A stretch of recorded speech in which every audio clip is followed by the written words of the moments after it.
Attention, cette émission est laissée à la discrétion de l'auditeur. Les propos et les opinions peuvent choquer. Oreilles sensibles s'abstenir. Richard Martineau.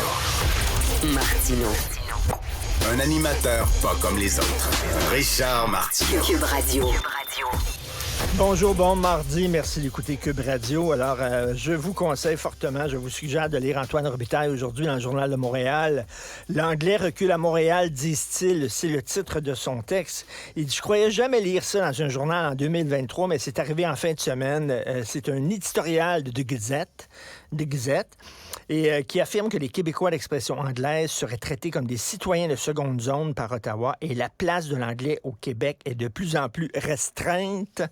Écoute, la place de l'anglais est de plus en plus restreinte. Et à la fin de sa chronique, Antoine dit, où ça? Où c'est que l'anglais recule au Québec? Au CUSUM, à McGill, à Concordia, il y a désormais plus d'étudiants qu'à l'UQAM, dans les startups, sur les scènes musicales, sur Spotify, sur Netflix. Vraiment, commande, s'il vous plaît. Là. Ils ont des journaux, des postes de radio, des postes de télé. Régulièrement, j'entends parler de gens dans le système de santé au Québec qui ont de la difficulté à obtenir des soins en français. En français, qui est la langue officielle au Québec, la seule. Vraiment, c'est n'importe quoi. De les entendre pleurer comme ça et de voir Marc Garneau tous les jours à la télévision verser des larmes de crocodile, je trouve ça totalement indécent. Hier, Mathieu Bock-Côté, dans sa chronique à l'émission ici, parlait de cette loi en Écosse et en Espagne qui permet aux gens de 16 ans et plus de changer leur genre. Et on parlait de la théorie du genre. Il y a un livre qui est sorti en France qui fait énormément jaser. Et d'ailleurs, qui est en pleine controverse. Il y a des gens qui disent que ça devrait être interdit de vente. C'est un livre de Caroline Eliachev et de Céline Masson. Et ça s'intitule « La fabrique de l'enfant transgenre ». Et eux autres disent, regarde, que des adultes majeurs et vaccinés décident de changer de sexe, c'est leur affaire, ça les regarde. Mais là, ils disent qu'on permette ça à des enfants, à des mineurs. Je suis désolé, mais nous autres, on dit que ça n'a pas de sens. Elles sont...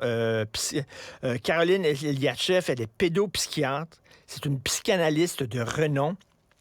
Et Céline Masson, la co-auteure, elle est professeure de psychopathologie de l'enfant et de l'adolescent à l'Université de Picardie. C'est deux professionnels de l'enfance. Et elles disent, les choix des adultes transgenres ont toujours existé. Ces personnes ont le droit de vivre de façon banalisée. Mais quand même, les enfants, laissons-les tranquilles. Et là, le diagnostic de dysphorie de genre, soit le sentiment d'inadéquation entre le sexe de naissance et le ressenti, aurait augmenté selon les pays de 1000% à 4000%. Alors, il y a de plus en plus de médecins qui posent ce diagnostic-là sur des enfants. Et là, vraiment, écoutez, Caroline Eliachev et Céline Masson, je vais vous lire un extrait de leur livre. Ce besoin de vivre dans un genre différent du sexe assigné à la naissance relève d'une subculture, une sous-culture idéologique, contagieuse via les réseaux sociaux et se rapproche d'une emprise sectaire. Alors, eux autres disent, je m'excuse, mais il y a comme une pression sociale auprès des jeunes parce que c'est cool d'être transgenre. Et quand tu es jeune, tu ne peux pas vraiment prendre une décision vraiment éclairée. Et là, elle dit, ces femmes-là, l'adolescence est une période de transition, nouveau corps, nouvelles identités, construction de sa personnalité, de son orientation sexuelle, découverte de son corps, des plaisirs génitaux. Peut-on raisonnablement penser qu'un individu, pendant sa puberté, ait conscience de ce qu'il veut devenir? Ne doit-il pas garder la possibilité de changer d'avis? Là, elles disent qu'il y a vraiment un problème. Et je lisais dans The Guardian qui est un quotidien britannique de gauche. Là, c'est l'équivalent du Monde en France, c'est l'équivalent du Devoir au Québec. The Guardian, il y avait un texte en 2020 où on parlait d'une fille qui s'appelle Keira Bell. Elle a décidé, alors qu'elle était mineure, de devenir un homme.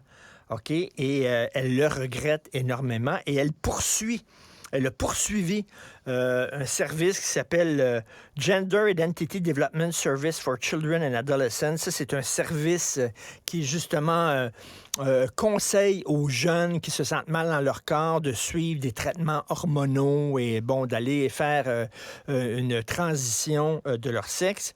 Elle les a poursuivis en disant, écoutez, là, moi, elle, maintenant, elle avait 23 ans en 2020, donc maintenant, elle a 25-26 ans, et elle a dit, j'étais mineure, je n'étais pas assez formée pour changer de sexe. Vous m'avez encouragé à le faire.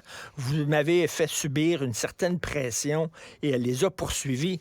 Et finalement, ils ont voté une loi, justement, en Angleterre, en disant, en bas de 16 ans, là, ça devrait être interdit, mais il y a des pays où c'est permis, malheureusement. Est-ce qu'on peut dire ça sans passer pour transphobe? Donc, je vais essayer à un moment donné d'avoir une entrevue avec une de ces deux femmes-là qui a écrit ce livre-là, livre qui cause une énorme controverse parce que ça va à contre-courant du discours officiel, donc la fabrique des enfants transgenres.